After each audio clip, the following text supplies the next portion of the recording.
Bueno, pues muchas gracias por venir todos con todo y el tráfico y las cosas. Pues hacemos estas charlas de apreciación musical con la finalidad de expandir nuestra capacidad de escuchar, que pues es algo que uno se lleva toda la vida en desarrollar, ¿no? Y básicamente queremos enfocar la atención en los sentidos y en los distintos elementos de la música, ¿no? Cómo podemos bloquear la vista y poner atención en el sonido o sentir desde el cuerpo, ¿no? Un instrumento donde lo siento más en su vibración, en el estómago, lo siento en la dentadura o me hace sentir alguna sensación corporal. A veces uno puede sudar, ¿no? O sea, entonces, si nosotros dirigimos la atención no nada más a los distintos sentidos, sino también a distintas partes ya dentro de un sentido. Por ejemplo,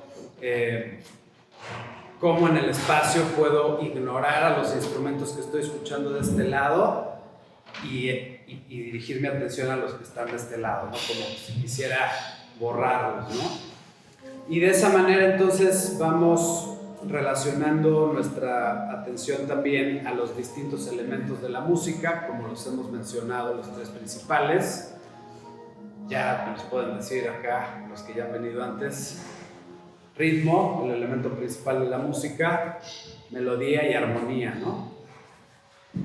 Hemos mencionado otros elementos aparte de esos tres principales. ¿Cuáles fueron los que mencionamos en las charlas pasadas? ¿Se acuerdan ustedes? Bueno, ¿tú estuviste? ¿Algún otro elemento o no? ¿Cómo? Otro elemento de la música, o quien quiera mencionar, aparte de ritmo, melodía y armonía, ¿qué otro elemento forma la música? ¿Cómo? La altura, o sea, con respecto al registro, al rango, grave, agudo, ¿no? Que justamente hoy ese es el elemento que quisiera pues abordar de una manera un poco más protagónica. Y bueno, hemos visto otros en las charlas, como las dinámicas y los matices. ¿Alguien le dice algo, las dinámicas y los matices, aparte del maestro violinista, que ya se la sabe? Quedito, medio, fuerte, ¿no? Esas son las dinámicas que en muchas partituras vienen escritas, ¿no?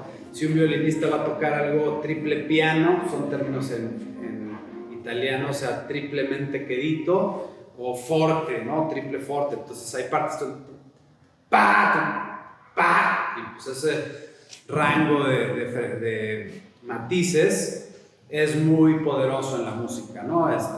La sinfonía de Beethoven siempre es un ejemplo muy claro.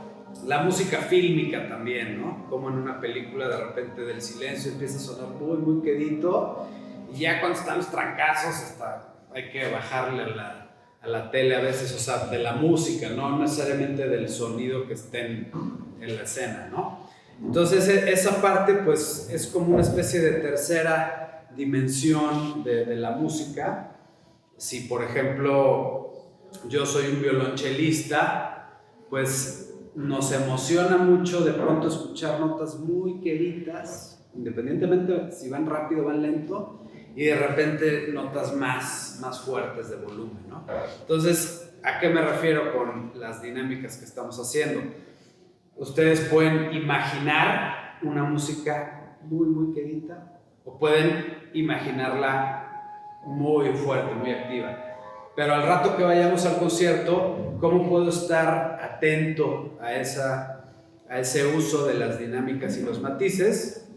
Que bueno, es algo que el director es el que da indicaciones en el momento del concierto, pero también sobre todo más a detalle durante los ensayos, ¿no? Así como no, a ver, las violas están haciendo triple forte y necesitamos solo que sea doble forte, y acá las flautas que sí sea forte, o sea, esos mini detalles de qué tan fuerte o qué tan quedito darle, ¿no?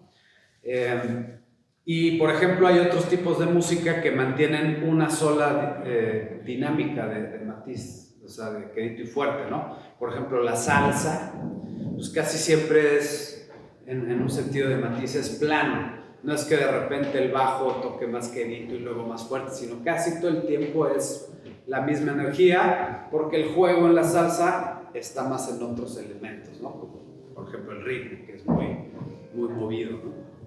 Entonces, de esa forma, yo puedo escuchar una pieza un día fijando mi atención más en lo rítmico, qué tan rápido va, notas largas, notas cortas, instrumentos percutivos, ¿no? Cómo es el ritmo de lo que estoy escuchando, y al día siguiente lo escucho más bien desde la armonía, ¿no? Cómo están los tonos acomodados para que suene eso, a diferencia de que solo suene esto, ¿no? Ahí está lo mismo, ¿no? O a diferencia de que suene, pues eso es ya más, chocan los tonos, ¿no? Y al día siguiente puedo escuchar la misma pieza y ahora poner atención en las melodías nada más, o sea, cómo están hechas las melodías, como...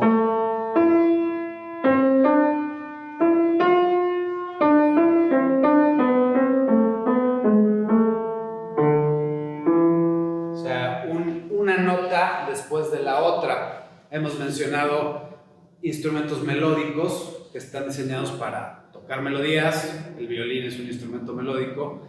Y el violín ahorita no podría tocar estos él solo, ¿no? Porque está compuesto de esto, todo al mismo tiempo, ¿no? Entonces, para que suene eso con violines, pues necesitamos contrabajos que abarquen esta zona. Necesitamos violas que vayan por aquí. Y los violines van a ir de lo más agudo, ¿no?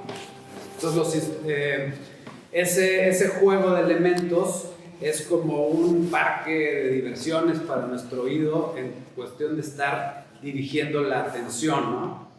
Otro elemento pues es la misma instrumentación, o sea, cómo suena, por ejemplo, las mañanitas con puras flautas, con 4 flautas, ¿no?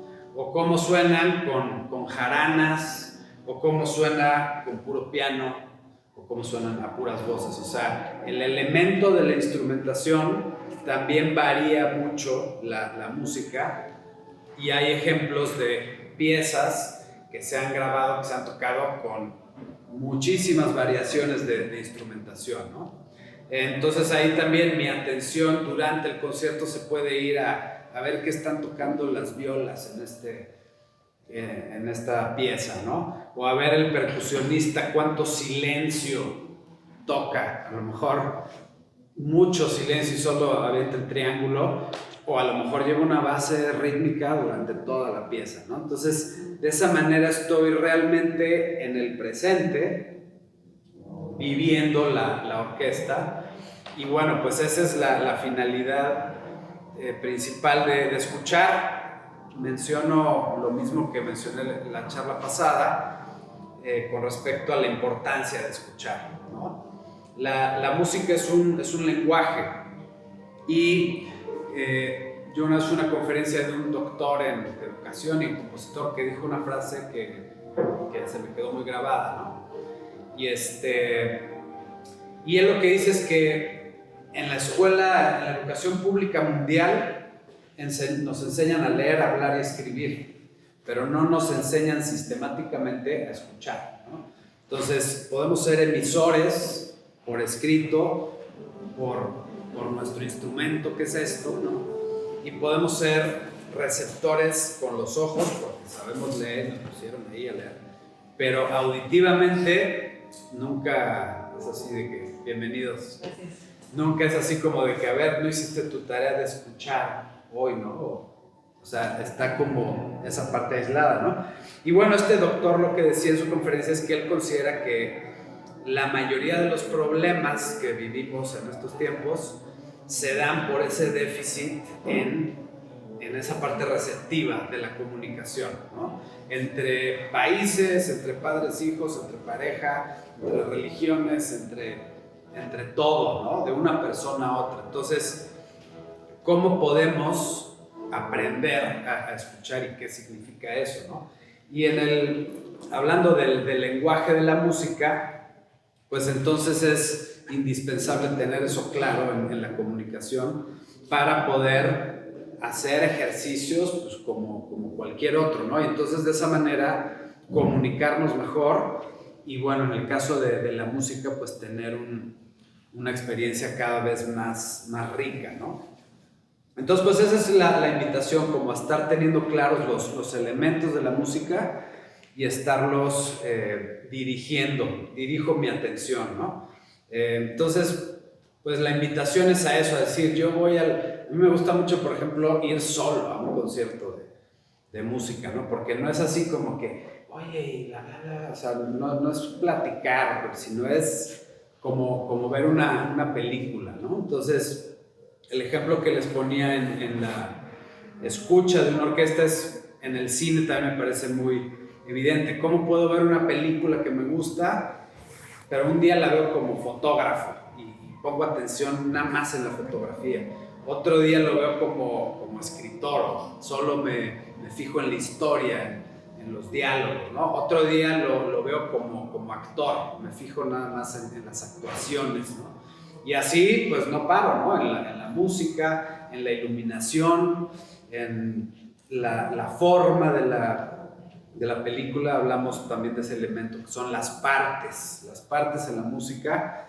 Vamos a mencionar ahorita un poco, pero es otro elemento, ¿no? Y entonces de esa forma soy un escucha activo, que esa es la gran diferencia. Y bueno, pues no acabo nunca, ¿no?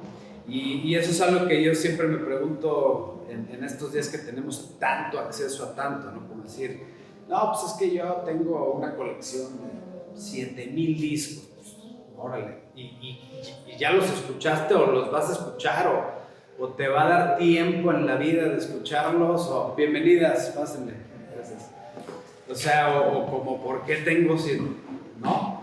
Entonces, más que está increíble tener un objeto de colección, yo muchas veces he elegido escuchar un disco 100 veces en 2 años, en vez de escuchar 100 discos una vez, ¿no?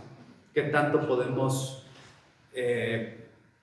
poner atención en la calidad de cómo escuchamos y no tanto en la cantidad de lo que escuchamos? Y vivimos en esa era, ¿no? O sea, aceptando que vivimos en la era. Nunca van a llegar a un restaurante de comida rápida, de fast food gringa, y te van a decir, y por 20 pesos más le mejoramos la calidad a la carne de lo que te vas a comer, ¿no? O sea, siempre va a ser, te doy más, pero todos estamos en la cantidad y no tanto en la calidad, ¿no? Entonces, bueno, pues esa es la idea de estar en estas charlas, con esta práctica, y me gustaría comenzar con el repertorio de lo que vamos a escuchar hoy. No sé qué tan claro tengan lo que vamos a escuchar hoy, pero de entrada pues es la dirección del maestro José Luis Castillo, con un proyecto de saxofones que se llama Sigma Proyecto. Es un cuarteto de saxofones y pues son como los solistas, ¿no? Comparado a la violinista que estuvo la semana pasada, que tocó el concierto de Tchaikovsky, ¿no? Van a tocar un concierto para cuarteto de percusiones. ¿Qué estoy diciendo? Ya lo tengo tan metido lo del cuarteto de percusiones. Un concierto para cuarteto de saxofones. Lo cual me gustaría saber si más o menos les queda claro qué quiere decir eso en cuestión del formato, ¿no? ¿Alguien quisiera explicar qué es un concierto? ¿Quién se anima? Pues es una combinación de elementos, de tonos, matices. En este caso, pues es un cuarteto de saxofones, entonces los 4 saxofones van a tratar de abarcar una atmósfera, ¿no? Un espacio musical Exacto, y sobre todo van a jugar un papel específico, ¿no? Al hablar del formato de concierto, estamos diciendo que hay un cumpleañero, que es el que la orquesta va a acompañar, y ese instrumento, que en este caso es un cuarteto, que no es tan común, ellos van a ser los protagonistas de la música, ¿no? Entonces toda la música está escrita para que se luzcan, por decirlo así, los saxofones. Y bueno, son comunes concierto de violín, de Paganini, ¿no? Concierto de flauta, concierto de oboe, de violonchelo. Y en este caso es un formato que no es tan común poner como solista a un cuarteto de saxofones, ¿no? Entonces de ahí podemos partir para estar atentos en esa parte a leer o escuchar ese juego, ¿no? Qué tanto están como protagonistas los saxofones y qué tanto está acompañando la orquesta, ¿no? Y bueno, ¿tienen más o menos una idea de la época de los compositores que vamos a escuchar hoy? ¿No? ¿No? Son recientes, ¿no? Yo vine al ensayo de mañana. Ajá. Pero pues, solo escuché casi fue música contemporánea. Ok, y por reciente, más o menos, ¿a qué te refieres? En números. ¿A los 2000? No, sí están ya más grandezones estos compositores, sí. Estamos hablando de inicios del siglo XX, ¿no? De mediados del siglo XX y de finales del siglo XX. Entonces, bueno, vamos a escuchar a Charles Ives, que es un compositor estadounidense. Son dos piezas las que vamos a escuchar de él, que son del principio del siglo, las escribió en 1906, del siglo pasado. Sin embargo, al ser un compositor medio aislado de todo, su música se estrenó hasta los 40s. Después vamos a escuchar el concierto para cuarteto de saxofones, que es de Philip Glass. Philip Glass también es un compositor estadounidense que sigue vivo, que tiene ya 86 años, algo así. Pero es del movimiento del minimalismo. Es el estilo de composición es el minimalismo. Y por último vamos a escuchar a Benjamin Britten, que es un compositor británico, que él es la pieza es de mediados del siglo pasado también, 1944 y 1945 se escribió esa pieza. Entonces, bueno, pues sí es reciente, si nos referimos a compositores de hace 250 años. Y sobre todo, lo interesante va a ser ahorita lo que vamos a escuchar para el oído, qué quiere decir reciente, ¿no? O sea, ese lenguaje suena viejo, suena nuevo, a ver qué les parece en ese sentido, ¿no? Pero bueno, entonces vamos a poner atención en los oídos, si les parece bien. Y solo quisiera relacionar lo que vamos a escuchar ahorita con el cuarteto de saxofones y hablar un poco del rango como elemento musical, ¿sí? Que no lo hemos tocado. Ya mencionabas que es la altura, dijiste, ¿no? Entonces, para todos puede ser conocido ya el rango, que es lo mismo que el registro, que es lo mismo que la altura, pero para algunos quizá no. Entonces, a mí me gusta sentir primero y ya después ponerle palabras, a ver qué les hace esta sonoridad, ¿no?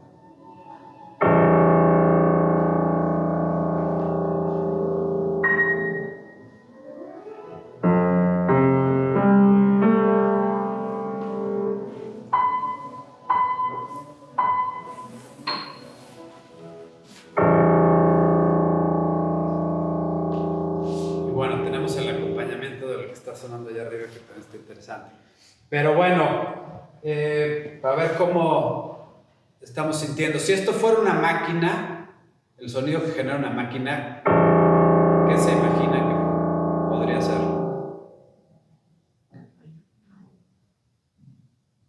Una máquina de dentista, cuando uno va al dentista suena así, o sea, estaría pesado, ¿no? Como que han escuchado que suena así. Fallo. ¿Un qué? Fallo. un fallo, no los conozco, ¿qué es eso? Algo que se descompuso. Un fallo, pero de una máquina grande, diría yo, ¿no? O sea, una revolvedora o el tren, quizá. No suena el tren, el motor del tren, como por ahí, ¿no? O si fuera un animal, ¿qué animal podría generar este sonido? Exacto, algo también grande, ¿no? Y un elefante que suena así, pues como que ¿no? Entonces esto pues es más un grillo, un gato recién nacido, ¿no? Entonces, si han visto un piano por dentro, como ¿cuánto le calculan que mida esta cuerda?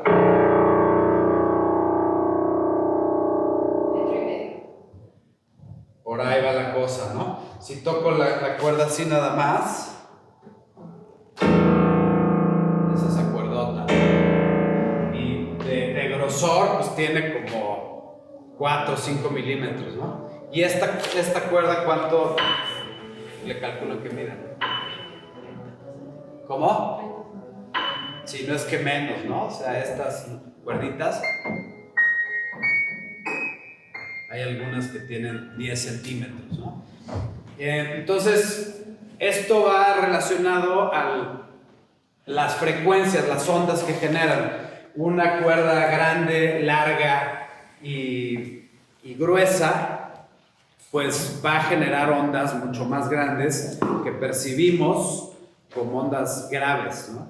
Y una cuerdita chiquita, pues va a generar ondas chiquititas que, pues, nuestros tímpanos la escuchan, ¿no? Pero ya estamos acostumbrados a que ese es el rango, o sea, porque un piano ya no tiene acá más teclas, ¿no? Porque pues ya prácticamente va a sonar como, o sea, ya no, el tono más arriba de eso, nuestro oído ya no lo percibe, o frecuencias más graves que eso ya no tienen un tono, ¿no? Sin embargo, por ejemplo, los perros escuchan un rango más amplio de frecuencias. Entonces los instrumentos tienen un límite de frecuencias que tocan, ¿no? Un violín, ¿puedes tocar esta nota en el violín?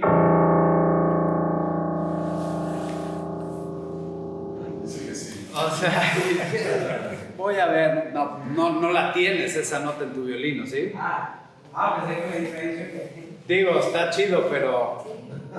A ver, tócalo. Sí, ya que estás en eso, estaría increíble que lo... Sería como la voz de un hombre y una mujer, ¿no? Exactamente. El hombre tiene una tonalidad mucho más grave. Exactamente. La mujer más aguda. Exactamente, y ya que es... perdón. Y eso depende precisamente de las cuerdas vocales. Exactamente. Del grosor, de la expansión. Exacto. A lo mejor hasta del largo. No sé si los hombres tengamos más largas las cuerdas vocales. Lo que sí creo es que las tenemos más fuertes, más gruesas, ¿no? Exacto, es toda la variación, ¿no? De la caja torácica, etcétera, ¿no? A ver, ¿cuál es la nota más grave que puedes tocar en el violín? Ajá.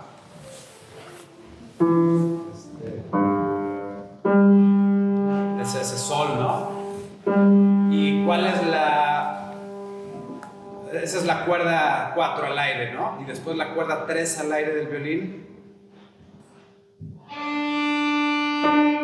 Por ahí va, ¿no? Que es más delgada y tiene más tensión, ¿no? Que la cuerda anterior. Y después seguiría la 2, ¿no? Y hay que echarle una afinadita, o al piano también, no sé cuál esté más exactamente. Entonces, ya la nota más, el violín tiene un rango que puede jugar desde aquí, que es más o menos la mitad del piano, hasta allá ya son, exacto, ¿no? Es un rango amplio, pero hacia lo agudo del piano, ¿no? Ya para que podamos escuchar en cuerdas este rango del piano, pues la viola, ¿sabes hasta dónde llega la viola o no? Exacto, llega un do, ¿no? Y el violonchelo llega a otro do, y el contrabajo llega a este mi, o si tiene extensión a do, puede tocar eso. Algunos contrabajos de 6 cuerdas pueden tocar el si también, ¿no?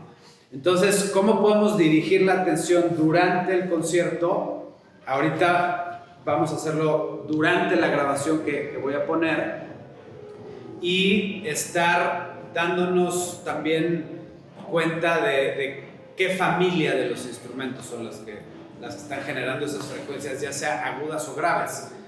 ¿Tienen claras cuáles son las familias que vamos a escuchar ahí arriba hoy o no? Familias de instrumentos. ¿Cuerdas? Sí, ¿no? Seguro va a haber cuerdas. Después, ¿qué otras? Metales, que son vientos, y que también dentro de los vientos pues están las maderas. Todos los alientos son de madera o de metal. Y están también, ¿qué otra familia? Las percusiones, ¿no? Que dependiendo del compositor, pues los timbales sinfónicos casi siempre están ahí. Puede haber percusiones como unas maracas, campanas tubulares.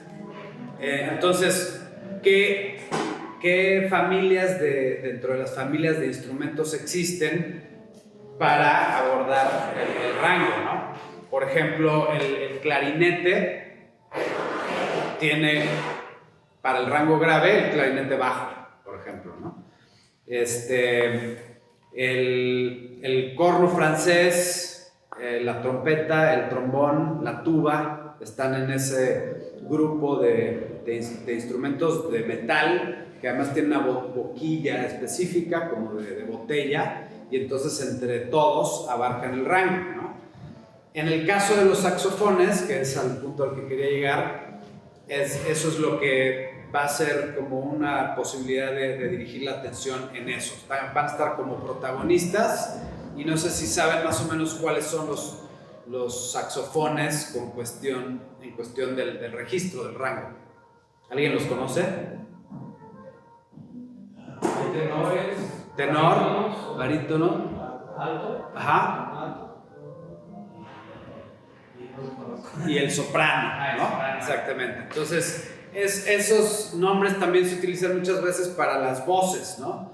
Las sopranos casi siempre son mujeres, altos también son mujeres, algunos hombres llegan también después los tenores y los bajos, ¿no? Entonces, esa parte es la que queremos estar como atentos a que pueda yo aislar lo demás y dirigir atención para eso. A mí en lo personal, cuando estudiaba en los primeros años de la carrera, me decían, a ver, escucha esta orquesta de cuerdas y descríbeme qué están haciendo los contrabajos, qué están tocando los contrabajos. Yo decía, no sé de qué me estás hablando, o sea, no, mi oído no puede separar, yo nada más escucho una masa completa, ¿no? de puras cuerdas. Bueno, con el tiempo, físicamente el oído se va pues moldeando a reconocer un vocabulario, un lenguaje, ¿no? Es así como los idiomas. Si yo nunca he escuchado el mandarín y escucho, pues me va a sonar igual que otro que tampoco he escuchado nunca, cuando pueden ser, para quien sí los conoce, completamente diferentes, ¿no? Entonces, ese es uno de los ejemplos de dirigir la atención desde el rango de frecuencias. Ahorita con estos 4 saxofones que van a estar al frente de la orquesta. Y bueno, del minimalismo ahorita no me voy a enfocar mucho, pero sí simplemente describir que la idea del minimalismo como corriente de composición está basada en las texturas, ¿sí? O sea, no es que esté basada en escribir una melodía que acompaña a alguien o que hace ciertos ritmos, reconocibles los ritmos, ¿no? Sino que es más bien como la representación de una cascada o de la lluvia o de sonidos que son más permanentes, pero que sí, claro que cambian pues si nos ponemos a escuchar la lluvia, casi todo el tiempo va a estar cambiando de cómo se escucha, ¿no? De que empieza a llover a que termina, etcétera, ¿no? O el viento, por ejemplo. Esa es la idea de generar texturas musicales con todos los instrumentos y en su momento fue una corriente nueva del siglo XX, que pues, bueno, el siglo XX tuvo muchas ramificaciones distintas en la composición, ¿no? Entonces, el cuarteto de saxofones va a ser dentro de esa música de texturas, a ver qué les parece. Y entonces vamos a escuchar esta pieza que es Central Park en la oscuridad, o sea, es este parque de Nueva York en la oscuridad. Ese es el tema de la pieza de Charles Ives, que es con la que abre el concierto. Y bueno, ya nada más por último, a ver cómo vamos. La música programática, hemos hablado de la diferencia de la música programática y la música absoluta. ¿Alguien quisiera compartir qué es eso? ¿Qué es esa diferencia? Nadie, ¿no? Pues nada. ¿Cómo? Yo no vi esa clase. Bueno, la música programática simplemente es una composición que tiene una idea extramusical detrás, ¿sí? O sea que su opuesto, que es la música absoluta, no tiene ninguna idea extramusical como un texto, como una imagen, como una historia. Entonces, por ejemplo, concierto para cuarteto de saxofones es música absoluta, ¿sí? No hay un título así como Central Park en Nueva York, ¿no? Las estaciones de Vivaldi tienen un tema detrás, una idea, hay unos textos que describen cada movimiento, lo que va pasando musicalmente, cómo se representa, ¿no? El canto de los pájaros, la lluvia, el fuego, etcétera, ¿no? Hay muchísima música programática, pero esa también es una manera interesante de dirigir nuestra atención, de relacionar el tema de la música, lo que estamos escuchando, o simplemente no buscar nada y tener la experiencia directa, ¿no? Entonces a mí me gusta hacer ambas cosas. En este caso, pues el título ya es sugerente de Central Park, pero en la oscuridad, pero lo vamos a ir abordando en varias veces. Una vez nosotros tocamos en la orquesta una obra de una compositora de aquí de Guadalajara. Ajá. Le llamó La Barraca de Huentitán, justamente contemporáneo. Y pues fue el único título, no hubo mucha descripción en ese absoluto, simplemente pues la descripción que dio la compositora fue de que nos imaginamos como los pajaritos, la gente subiendo las vías, las pesadas vías que están ahí. Exactamente. Y el movimiento de los árboles, el viento, y todo eso lo relacionó. Luego con un tremendo shock así como eso relacionado a las experiencias como de la barraca, pues, de ya ver la subida y todo eso. Exacto. Todo eso lo relacionó pues con obra, y todo eso lo interpretamos así. Exacto, ese es el ejemplo, ¿no? Que finalmente pues es plasmar la vida de un momento, de una región, de una situación en su momento histórico, ¿no? Entonces, primero vamos a escucharla directamente a ver qué les parece y ya después seguimos comentando. Ahí les va. Perdón, si quien quiera cerrar los ojos, en esta ocasión no pudimos tener los paliacates, pero quien quiera así completamente cerrar los ojos, bienvenidos.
Bueno, si quieren regresar, esta es la pieza que tuve la suerte de compartirles en el programa de Lorenzo hace rato, que está aquí con nosotros en el radio, que bueno, quisiera escuchar qué les pareció con respecto al rango, los matices y lo que quisieran compartir.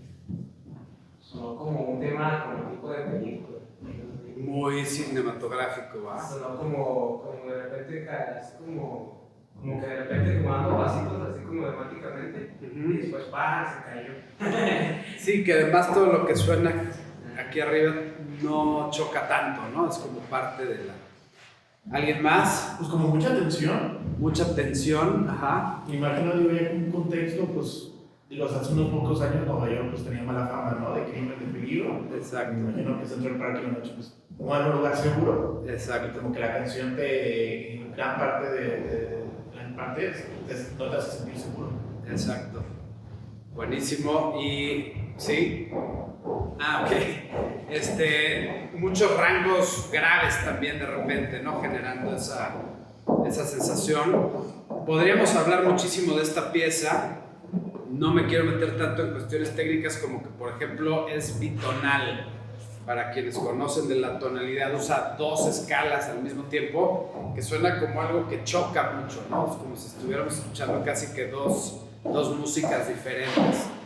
Pero bueno, esta pieza es, la intención del compositor es que sea como una fotografía de sonido, o una pintura de sonido, ¿no? Y entonces hay una serie de ideas que está representando con los instrumentos, ¿no? Sí, bueno, a lo que yo logro sentir es que lo que se oye, lo bitonal, viene siendo la oscuridad. Y después se viene desarrollando la actividad del ser diferentes sonidos hasta llegar a un punto estridente. Exacto. Pero después de que pasa todo, Ajá. al final sigue estando la oscuridad. Exactamente. Sí, y las cuerdas representan la oscuridad. Hay un texto, ¿no? Aquí tengo un texto que es el que escribió Charles Ives al respecto de esta pieza, y él representa la oscuridad con las cuerdas que empiezan muy quedito desde el principio, ¿no? Aquí esta parte que empieza. Lo voy a adelantar un poquito porque no tengo mucho tiempo, pero esa sonoridad, ¿no? Que también está al final, ese es el principio, este es el final, ¿no?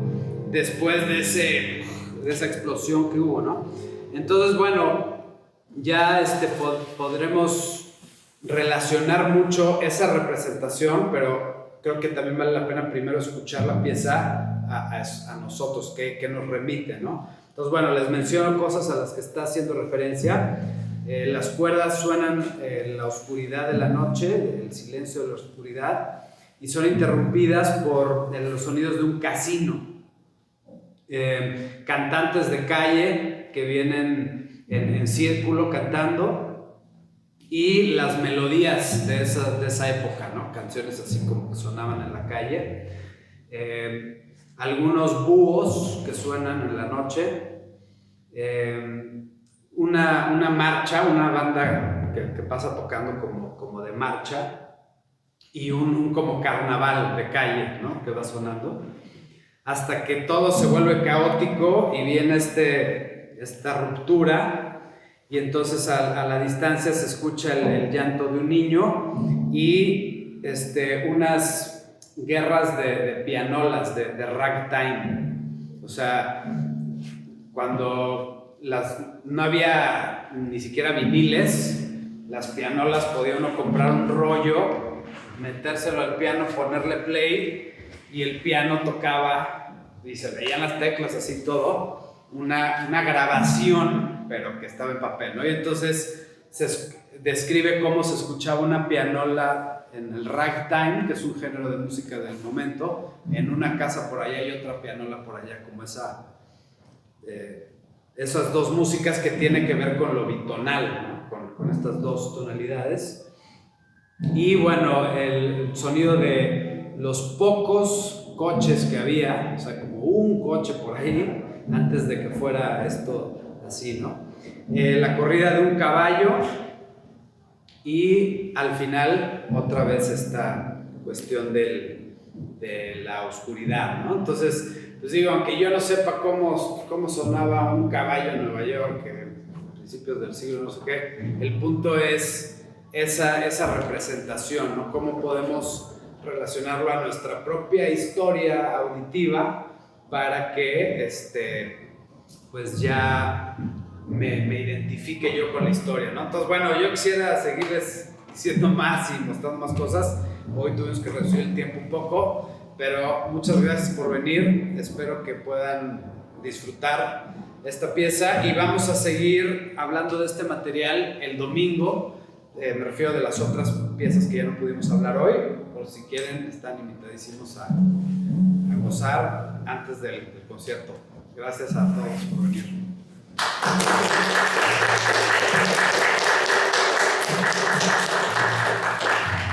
Gracias, Julia.